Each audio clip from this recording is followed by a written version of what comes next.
na kamay mo at pakiramdam ko, ligtas ako sa hawak mo.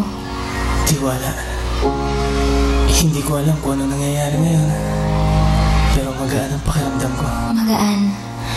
Magaan at walang ibang iniisip kundi ito. Ngayon. Ayoko nang isipin ko anong pwede mangyari bukas. Wala namang matinong future na naghihintay sa akin eh. Alam mo,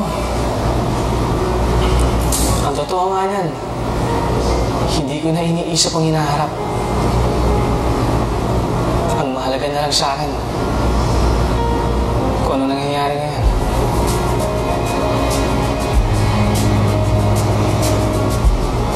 Wala kang dapat alalahanin. Pinagpala ka pa rin ng Diyos kaya hindi ka dapat panghinaan ng loob. Kailangan mo lang buksan ang sarili mo sa mga posibilidad. Kasi lahat, nasa iyo na. Matalino ka, guwapo, sobrang talented.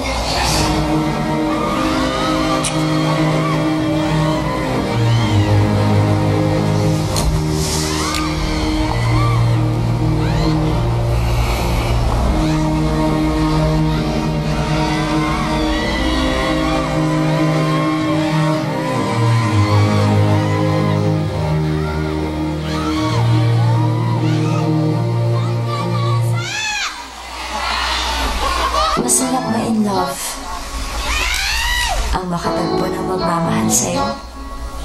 Magpapasaya, yayakap, hindi magpapaiyak. Madalas kong humingi, hindi na-apply ito. Palagi niya naman sa akin. Pero, oras na para isigaw ko ang tunay kong damdamin. Katulad mo, nagsisikap ako. Naibigay ang puso ko sa iisang taong mamahalin ako ng lubusan. Kaya lang, may iba. Kahit matagal na kayo nagsama, ibinigay mo na ang buong puso at kaluluwa. Iiwan ka na lang basta-basta. Sakit. Mahirap. Pero kinailangan ko muna ng mag-isa.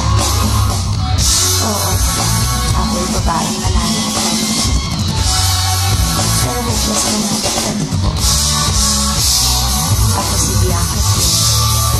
Handa nang humarap sa mundo at iba rin ang mga kamay.